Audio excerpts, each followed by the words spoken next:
Hello commerce students, welcome back to my channel. मेरा channel का नाम है कॉमर्स विषय और इस चैनल में आप कॉमर्स रिलेटेड कुछ भी थ्योरी चेक कर सकते हैं। और आज का टॉपिक हम लोग एसेट्स के बारे में जानेंगे, जो कि एक इंपॉर्टेंट टर्म है कॉमर्स में।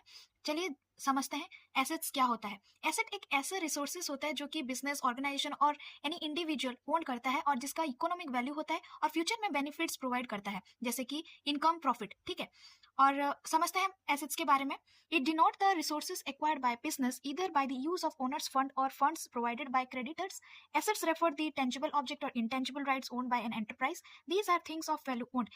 ये एसेट्स टेंजिबल भी होता है, इंटेंजिबल भी होता है। एक बिजनेस को चलाने के लिए टेंजिबल एसेट्स की भी जरूरत होता है और इंटेंजिबल की भी जरूरत होता है। ठीक है, एसेट्स के बारे में हम लोग जाने और इसके कुछ टाइप्स ऑफ एसेट्स के बारे में जानते हैं। आप जैसे देख पा रहे हैं, 3 टाइप्स ऑफ एसेट्स होता है, जैसे fixed assets, floating asset, fictitious asset. ठीक है, और फिक्स्ड एसेट्स का मतलब ये हो गया जो कि फ्यूचर में आपको श्योरली बेनिफिट प्रोवाइड करेगा और ये फिक्स्ड होता है बिजनेस के लिए। ठीक है, कोई चेंजेस नहीं होता है इस एसेट्स में। फ्लोटिंग एसेट्स क्या होगा? फ्लोटिंग एसेट्स हो गया जो कि कॉन्स्टेंटली या फिर बोल सकते हैं ऐसे नॉर्मली चेंजेस होता है क्वांटिटी और वैल्यू में, और ये जनरली कैश में कन्वर्ट हो सकता है। फिक्टिशियस एसेट्स क्या हो गया? फिक्टिशियस एसेट्स जो कि रियल एसेट्स नहीं होता, और या फिर इसे हम लोग टेंजिबल और इंटेंजिबल एसेट्स नहीं बोल सकते हैं। रेदर इसको हम लोग ट्रीट करते हैं बैलेंस शीट में डेबिट साइड में डाल के। क्यों? क्योंकि इसका नेचर होता है एक्सपेंसेस और लॉसेस, जो कि डेबिट कहलाएगा।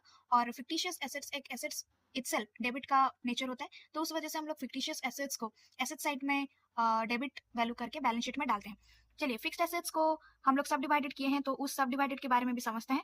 पहला वाला tangible fixed asset. Tangible fixed assets क्या हो गया? जो एसेट्स को हम इजीली देख सकते हैं, टच कर सकते हैं, लेकिन फील नहीं कर सकते। इंटेंजिबल फिक्स्ड एसेट्स को हम ओनली फील कर सकते हैं, उसे हम लोग टच या देख नहीं सकते। ठीक है, वेस्टिंग एसेट्स क्या हो गया? वेस्टिंग एसेट्स जो एसेट्स होते हैं जिसका लिमिटेड यूजफुल लाइफ होता है और at the end of useful life no residue value, इसका कोई भी रेसिड्यू वैल्यू नहीं होता। कंटीजेंट एसेट्स क्या हो गया? कंटीजेंट का मतलब होता है अनसर्टेन, मतलब ये फ्यूचर में अब फ्यूचर में डिपेंड करता है इवेंट्स और एक्शंस पे, और ये मे और मे नॉट मटेरियलाइज्ड। ठीक है, तो ये कंटीजेंट एसेट्स ये होता है जो कि फ्यूचर में जितना एक्शंस या इवेंट होता है उससे डिपेंडेंट होता है। ठीक है, और फ्लोटिंग एसेट्स में जानते हैं liquid assets and non liquid assets. Liquid assets क्या हो गया? जिस एसेट्स को हम इजीली कन्वर्ट कर सकते कैश में, और नॉन लिक्विड एसेट्स वो हो गया जो कि हम इजीली कन्वर्ट नहीं कर सकते कैश में। ठीक है, तो होप ये आपको समझ आया होगा। थैंक यू, आज के लिए इतना। आप स्क्रीनशॉट लेना चाहते हैं तो ले लीजिए, और if you like my video do like, share and subscribe to my channel. Thank you.